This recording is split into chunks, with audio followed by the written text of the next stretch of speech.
J-Bo gang, J-Bo gang, J-Bo gang. What the fuck going on, man? Hey, man, say, man, today, we back with another reaction, man. And today, we got another after school video, man. And you know what today is, man? Today is Saturday, man. Every Saturday, man, we react to after school videos, man. You know what I'm saying? After school, you get it. You know what I'm saying? Saturday, you know what I'm saying? J-Bo gang. But yeah, man, that's what we got for today, man. We got a little 15-minute video, man. So I ain't gonna do too much talking today, man. We're gonna hop straight into this video. If you're new to the channel, man, if you're new, first time ever seeing me, man, tap in, man. Like, comment, or subscribe. Just stay tapped in, because J-Bo gang, we doing nothing but going up, man. So we need y'all to stay tapped in. Watch the growth and watch the progress, man. But yeah, man, we're gonna go ahead and hop straight to this video today, J-Bo gang. J-Bo gang, J-Bo gang, J-Bo gang. Yeah, let's get it, man.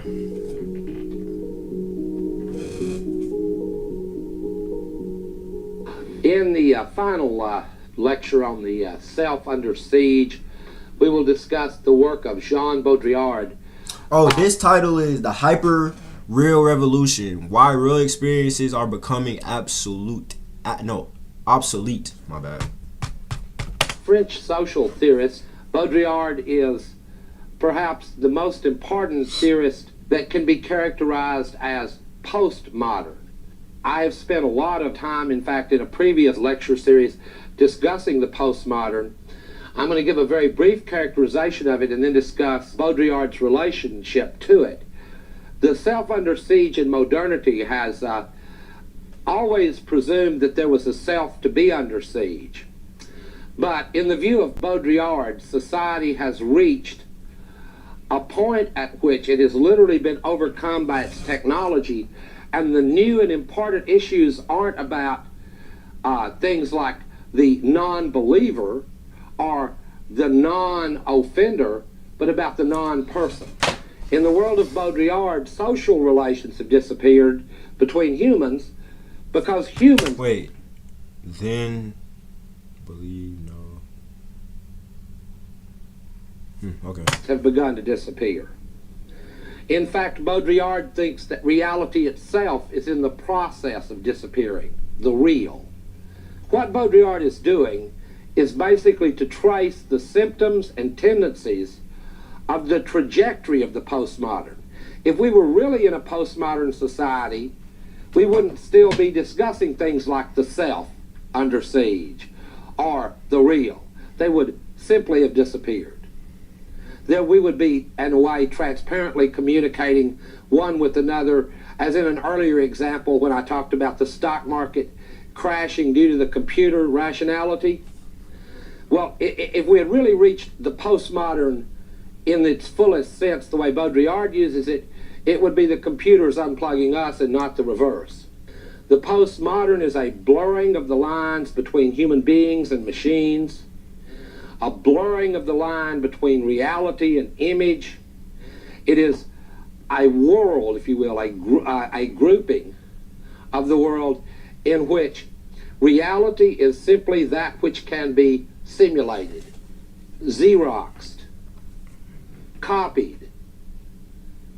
So whether you're talking about a human body where you can make a holograph of it, or you're talking about the Bible, which you can Xerox, or whether you're talking about the sexual act, which can be simulated either through, repetitive pornographic films, or in a very near future, it will be able to be simulated with virtual reality, where you'll wear a full body suit and make love to your ego ideal, thus making it pointless to search out all the Freudian implications. You can just pick your ego ideal, punch it into the laser beam program. Hey, man, J-Bo gang, man. Hey, one thing I gotta say, bro. Anybody out there just, struggling with things that they see online, or like things that you see through the internet, bro, always remember, bro, the internet is not real, bro. The shit's not real. It's not reality, bro. Put your phone down for about 5 seconds, man, and just tap back into reality, bro. You'll be reminded, bro, like, none of that shit matters, bro. Like, no cap. Like, you're supposed to use the internet as a tool, not as a piece of destruction, bro. Like, always remember that, J-Bo gang. Slip into the virtual reality suit, thus rendering that relation, even that intimate relation, sexual relation, technological. simulatable, reproducible to infinity. Now, all this sounds wild, crazy, and I don't want it to sound wild and crazy. I want it to sound the way that I think that it really should sound. And that is though we could place ourselves in that era right before the atomic energy and television, before we knew all the myriad changes that they would make in the way that we were and the way we interact and so on. Well, we're in a period now where I've already mentioned, and these are the phenomena that Baudrillard examines with the most care. Incredible information overloads, with information moving at incredible speed, and even to the youngest children.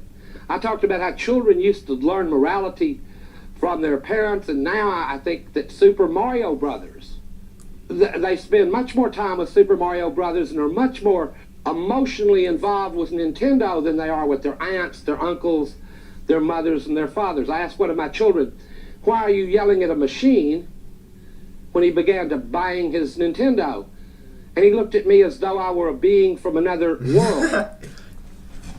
And because of that, there is a postmodern projection. Hey man, you need to go get him checked out, bro. He should not be that attached to that damn game, bro. That's what I mean, bro. Sometimes, man, you gotta put these devices down. You gotta put like the things that's around you down, man, to tap back into reality, man. Cause I ain't gonna lie, bro. Like what they doing now in this world, bro. They fucking these kids up, bro. Like bad, especially with this new technology and all this new shit, bro. No. I am from another world. Like back then, when I was growing up, like when I was in my kid years, bro, it wasn't that bad. Cause all we really had was TV, like Nintendo. No, we didn't even have Nintendos. We had what's that shit called? What's that? The little tablet thing, bro. It has games on it, bro. I forgot. But yeah, man, we didn't have all these new shit, bro. Like a PlayStation 5. Like we had Xboxes and shit, bro. I wasn't sitting on no game all day, bro. Like I was actually outside, bro. What he sees on the Nintendo screen is his thrill of the day. Now, simulation, this society didn't just come. Like kids nowadays, bro, they just sit on their fucking tablet all day, bro. They don't even go outside. Baudrillard actually builds his work on a foundation, again, that comes out of the Marxist tradition. Guy Debord wrote a book in the 60s called The Society of the Spectacle. And what it was about how when capitalism reached a certain level of accumulation, commodities began to detach themselves and become images. And citizens who formerly had played roles as political actors began to detach themselves from their own lives and become spectators. For example, you could say, well, instead of like going to a family reunion now, we'll just rent, a Steve Martin Father of the Bride movie. It's just as good, and so on, and you meet the same kooky characters that you actually know.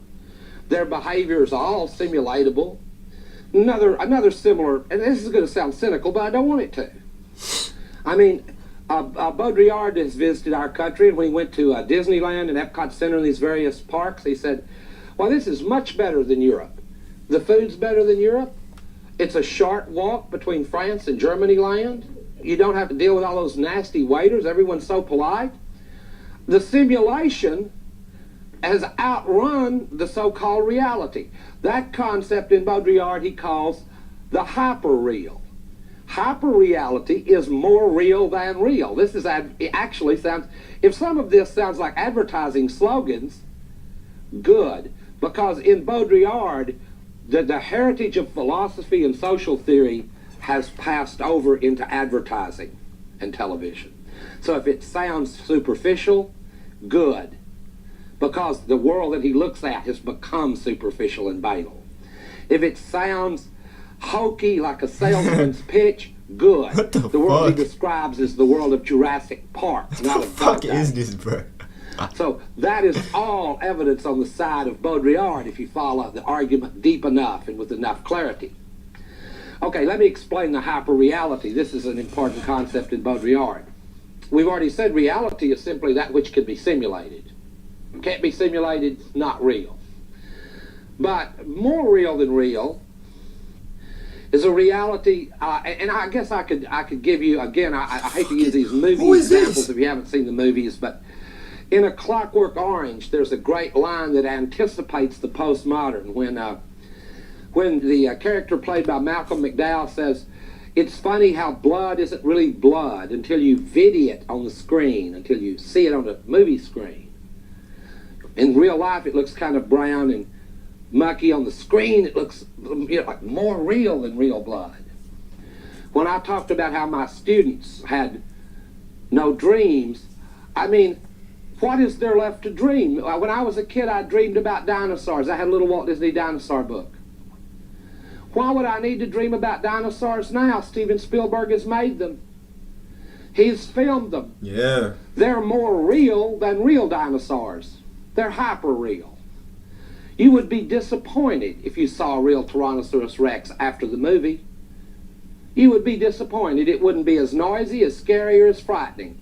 Facts, so bro, I know like y'all done seen some of these new Jurassic Parks and these new type of dinosaur movies and shit like that, bro. Bro, they don't even be, bro, these dinosaurs be looking like they be all like fucking coke, bro, like, bro. True of Jaws. The old Jurassic movies, bro, did not used to look like that, some rather large sharks. I mean, I like to fish, pier fish. What he means by hyper real, bro, like they just overly hype the realness of it, bro. Like, it's in the word, bro. You can't tell, bro, they're fairly good size. But those real experiences are so boring compared to Jaws. I mean, Jaws is a hyper-real experience. Now, the only way, I mean, there's no systematic way to discuss Baudrillard because these things are not systematic. These are the shifting, contingent ways in which cultures change and the people who draw their meanings from them change as the cultures change.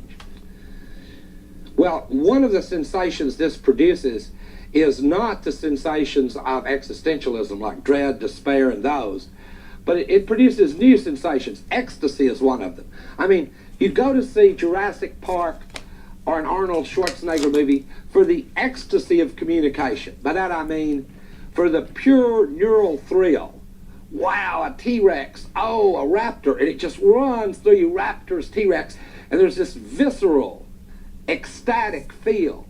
But don't think that it's the ecstasy of the sublime that Schiller talked about when one sees either a beautiful landscape or of the other feeling of the sublime that one might associate with standing before the Pietà or the David or something like that. It's not that kind of ecstasy.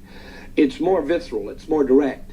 It's more like the ecstasy that your children feel when they beat, the worst monster at the highest level of the Link 2, one of those new video games. And they beat the big monster, and there's just a visceral, neural thrill of ecstasy. And I think that AJ Bo Game, I hope y'all tapped in. The way people deal with this is interesting. They deal with it as a form of complexity, a word I've used probably too many times. It makes people caught in this cusp between an old world and an old paradigm that is dying and a new one that it cannot really yet be born. And we find ourselves in that space. The war zone, in other words, may not be, in defending the self, may not be any one of the classical ones, like the working class versus the ruling class, the slaves against the masters, blacks against whites. No, the struggle in the future may be to maintain the real against the unreal or the hyper-real or the irreal. The desire for experience, and this is, I'm trying to kind of be upbeat about the situation that we're in. The desire for experience is also the experience for, is also a desire for a kind of experience. What I mean by that is this. Even in these rather, the rather hopeless picture I painted of the young, there remains something like a curiosity about what experience would be like if I could have one. And there is an absolute extremism everywhere about how far people will go to try to have a genuine experience. The battle lines may be between anonymous forces that have been unleashed by a technology that grew out of capital, that will be controlled in the hands of not many people, perhaps not, we don't know, and people who still would like to have some experience. This wouldn't make them archaic old fuddy-duddies if they said, hey, look, honey, why not tonight? Why don't we really make love, the two of us, instead of getting in our virtual reality sex machines? That may become a revolutionary move in the near future. If some of this lecture has seemed a little weird or to go a little too far, it's because I don't want to reduce quite all of this to slogans. On the other hand, I don't want it to not be funny, because part of the postmodern trajectory itself is a rather humorous joke on the human race, which labored for millennia to reduce working hours in order to produce leisure, so we could enjoy this very leisure that then turns in a kind of vengeful act against us, absorbing our leisure time, which was to be our living time, into time now spent in the service of what can only be called this inhuman spectacle. I mean, it's a very bizarre and twisted fate to which postmodernity has led us. So I would be wary of simple answers to this. And all we can do is wait and see what will happen. If nothing does, in the sense of the real, Baudrillard will have a kind of confirmation. It's my hope that he will be disconfirmed on the simple grounds that wherever we find power, even the power of the hyper-real, we find counterpower. And where we see an image that reproduces us as inhuman, occasionally we see an image that somehow has the bizarre transcendent power to make us slightly more human again. But it's along that terrain, I think, that the battles and the struggles the self will fight with itself will be fought in the future. We really live in a world where there is more and more information and less meaning. Hey, facts. We're in a time where thinking critically is more important than ever, yet the media often pushes narratives that are intended to manipulate rather than inform. Having the right tools helps you stay grounded and see through the bias. A tool I enjoy using is today's sponsor, Round News, an app and website that aggregates and will break your story for being pushed.